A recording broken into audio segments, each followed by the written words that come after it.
Ugly motherfucker. Top 11 killer facts about Predator movies. Even before John McTiernan became a popular director for his iconic action-packed series, Die Hard, he was filming deep in the jungles and making the biggest men shoot the biggest guns into some damned trees. He provided us with the blockbuster action horror Predator in 1987 with Arnold Schwarzenegger in the lead role. The plot was simple enough. A master alien hunter came to Earth to hunt down worthy prey, and a deadly team of manly men found themselves as its target. Although the first film wasn't heavy on lore, it was packed with some serious action and high-octane fight sequences.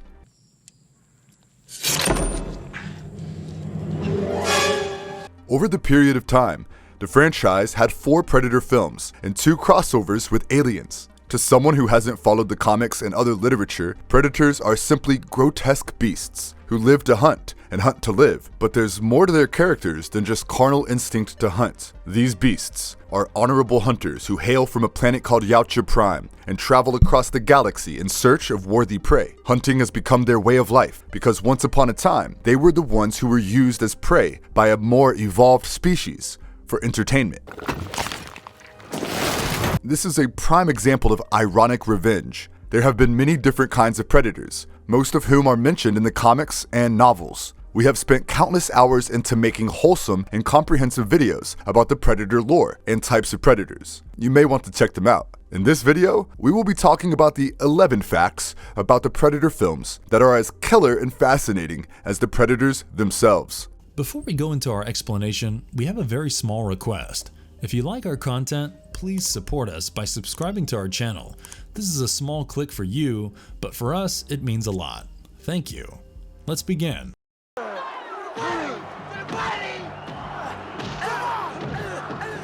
1. It all started with a joke about Rocky Balboa fighting an alien.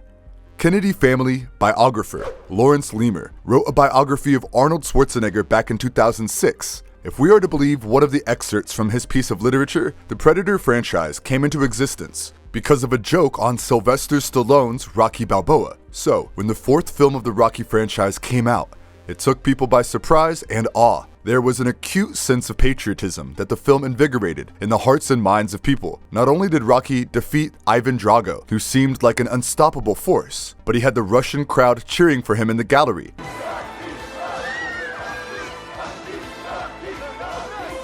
It felt Rocky single-handedly ended the Cold War and brought peace to the world. After achieving such success, who was left for Rocky to fight? It seemed that the Italian stallion had run out of humans to fight and would need some otherworldly villain for the next film. Some made a joke that next, he was going to knock out a few deadly aliens with his uppercuts and punches. Next thing we know, screenwriter brothers Jim Thomas and John Thomas sat down to create a story around an alien that gets beaten up by a human.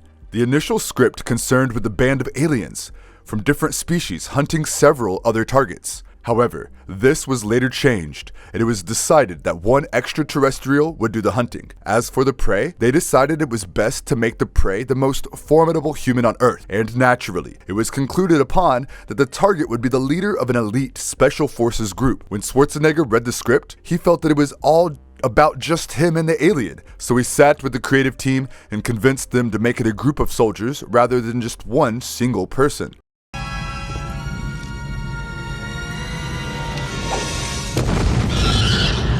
2. Predator was a special effects fiasco in the beginning. If you've really followed the Predator franchise, especially the first film, you'd know the special effects scene of the first film was an absolute disaster in the beginning. But then the problems didn't quite go away at once because of the tropical location and the dense forests that they were filming in. Almost everything from the green screens and projection helicopters to the picturization of the heat vision sequences was a mess. The initial idea to create this iconic effect was by spraying chilled water on the jungles and making the actors stand close to a crackling fire. But the most problematic and worrisome aspect of the special effect shitstorm was the appearance of the Predator itself. The initial design was described by Arnold as a lizard man with a duck head. However, later, the legendary creature creator, Stan Winston, took the reins of designing the Predator. Once the design was finalized, they needed someone to wear the suit and begin the hunt. It was Jean-Claude Van Damme, the muscles from Brussels, who was chosen to play the part, with the hope that he would bring in some agility and swift movements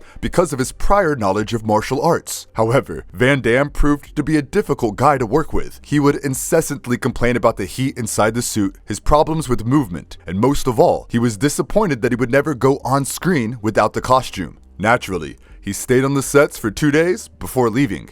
Furthermore, Van Damme was a bit short for playing the Predator. Later, the 7'2" Kevin Peter Hall was brought on board to play the Predator, and the rest, as we know, is history.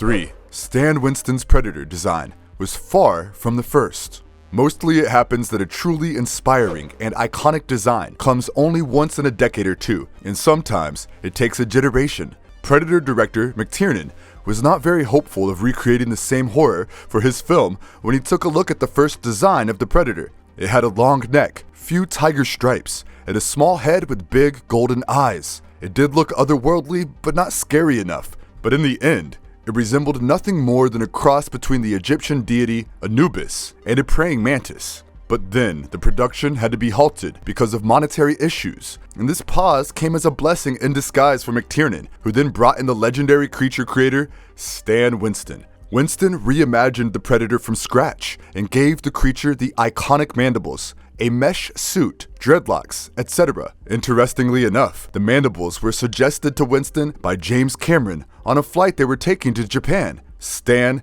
and his team sculpted a mobile yet horrifying beast and then framed it in proportion to fit Kevin's physique. The most crucial part, however, was the paint job. The Predator's thrilling and incredible look comes from the neat and intricate painting on the foam latex body. Finally, the lower mandibles were fit with an external servo motor for enhanced flexibility that motion controlled them so that Kevin's jaw movements would resonate and reciprocate at a complementary movement of the mandibles.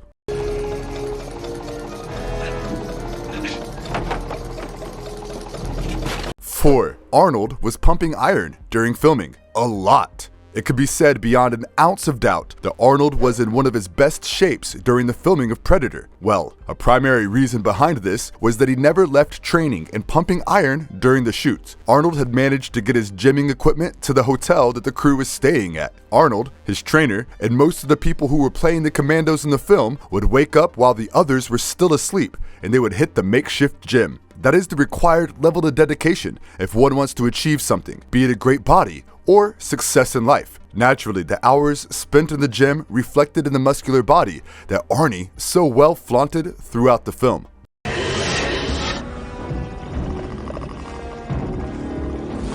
5. Why Arnold wasn't in the sequel. Although there have been 4 films exclusively based on predators, and 2 films with both aliens and predators, it is a well-established fact that the original one starring Arnie is the most loved, at least until now. Arnold basically stole the show in Predator, and with Arnie, we get a lot more than just acting. He brings in unimaginably thrilling action sequences. His chiseled and muscular body is something to behold. The pumped out biceps and an arm that can punch a hole into anyone and anything. He didn't earn the reputation for being nothing. To watch Arnold Schwarzenegger lead a group of elite soldiers in the middle of Central American jungles was charming and is by far one of the best films in which the hunter becomes the hunted. But he didn't return for the sequel, and fans were left disappointed. It is beyond doubt that Danny Glover did prove to be a worthy opponent and made Predator 2 an enjoyable experience, but it wouldn't have hurt to see a bit more of Arnold. So, why didn't Arnold return for the sequel to the hit film? Well, there are several reasons behind it. You may be surprised to know that the character of Arnold Schwarzenegger's Dutch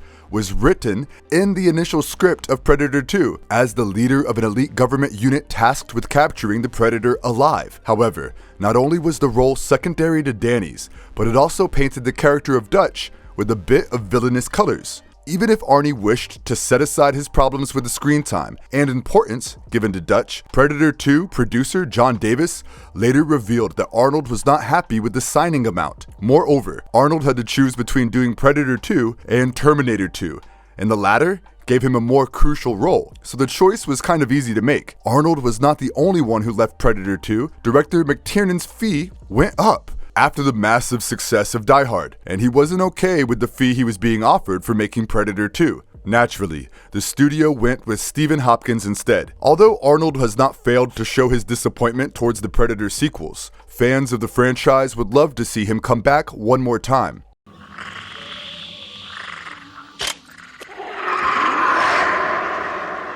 6. The bioluminescent blood and KY jelly. Yautjas devote their entire lives to the most violent and aggressive form of blood sport, and when it comes to winning this sport, they never hesitate from sacrificing their sweat and blood for sweet victory.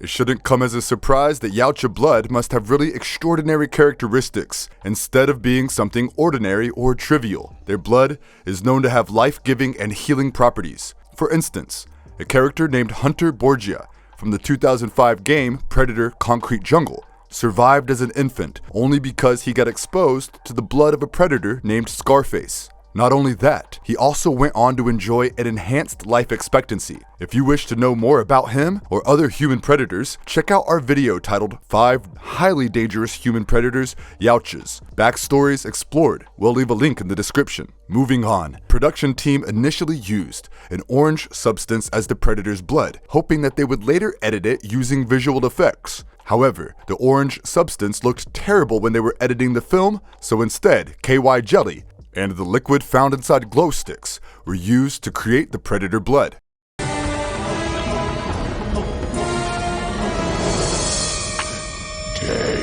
7. Raphael, Adolini, and the Flintlock.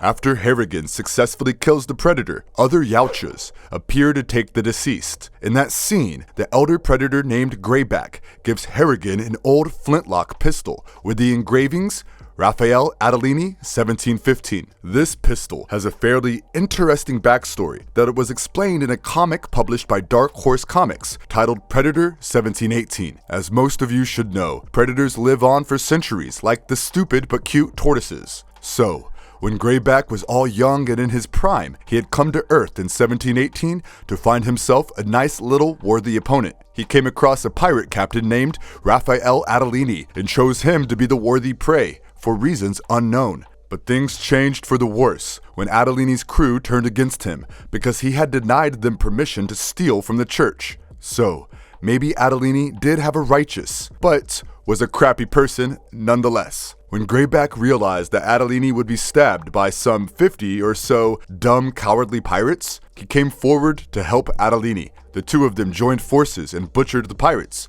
I wonder how they managed to communicate because one of them was a rather illiterate pirate, and another an alien who could only mimic swear words and small phrases. Nevertheless, after defeating Adolini's crew, Greyback got into a fighting stance and challenged Adolini for an honorable battle to the death. Adolini obliged by reciprocating and cleaning the blood of his sword, but just as they were about to engage, the sole survivor of the pirate hunt shot Adolini at the back, mortally wounding him. Of course, Greyback dealt with this pirate who took away from Greyback all that he had been looking for, an honorable prey. Realizing how helpful and righteous Greyback was, Adolini gave him his pistol and said, "Take it." In turn, Greyback gave Adolini his extendable sword and repeated the words. Now, when Greyback gave Harrigan the pistol, he said, "Take it." It was a sign of respect to the winner.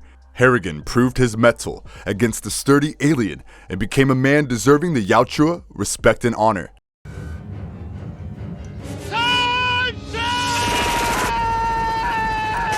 8. They hired Vietnam War veterans to add originality to the original film. Despite the fact that director McTiernan has often claimed that his Predator film was more of a horror movie than a war movie, the film had a cast that had prior military experience, and that too in one of America's longest wars, i.e. the Vietnam War. This not only made the films more realistic, but also made it scarier to the viewers because of the sheer realization that even trained and experienced soldiers and military men were not potent enough to take down the Predator. In fact, Predator's casting director, Jackie Birch, wanted to cast only Vietnam veterans to play the part of Dutch's unit. Although that didn't totally come to fruition, we got to see people like Jesse Ventura in the film, who served in the United States Navy underwater demolition team during the Vietnam War. Later, he had an 11-year career as a wrestler in WWE and WWF by the name of The Body. Interestingly enough, like Arnold Schwarzenegger himself, Jesse Ventura also had a political career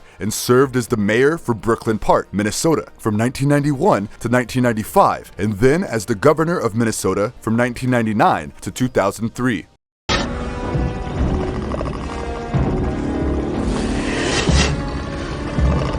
9. Danny Glover sought the help of the Los Angeles Lakers. At the end of the second film, when Danny Glover's character slays the city hunter predator, the fallen warrior's comrades come to retrieve his body. Interestingly enough, finding people so tall to serve as predators was getting rather difficult because there was just one Kevin Peter Hall and several predators to be picturized. So when the need arose, Danny Glover asked players from his favorite team, the Los Angeles Lakers, to do the honors, and they happily agreed. The iconic scene is remembered by many, but it turned out to become one of the most expensive sequences for the film because Stan Winston had to create several Predator suits, and each had to be unique in design and as per the physique of the players who wore the suits.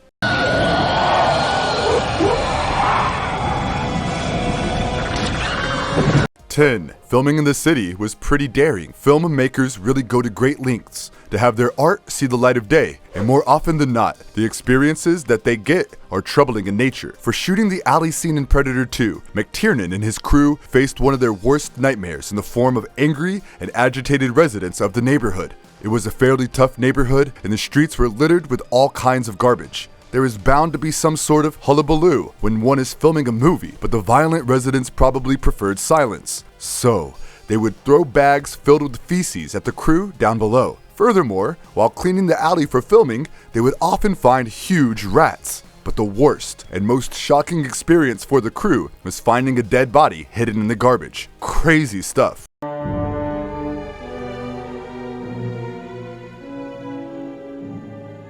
11. When Sonny Landham found alcohol, all bets were off. More often than not, actors and actresses bring their own bodyguards and security detail on set, but it is rare to find that bodyguards are hired to protect other actors and crew from one particular member of the cast. Well, this was true for Sonny Landham, who was known to have a short-tempered personality, especially when there was booze around the corner. His personality was so hostile that the insurance company demanded a bodyguard to be hired so that there would be minimal damage to life and property. But despite all efforts, Landham did manage to get into several troublesome situations with the crew. But despite his hot temperament, he went on to have a fairly decent acting career. Having said that, he did land up in jail for almost 3 years for making threatening calls to his wife. Both Predator and Predator 2 are films that should be rejoiced and commended for the efforts that went behind making them. And it would probably be years before we see something else that matches the quality of these films. Until then, let's watch and rewatch these classics. And if that doesn't feel enough, you can quench your thirst for more Predator videos on our channel.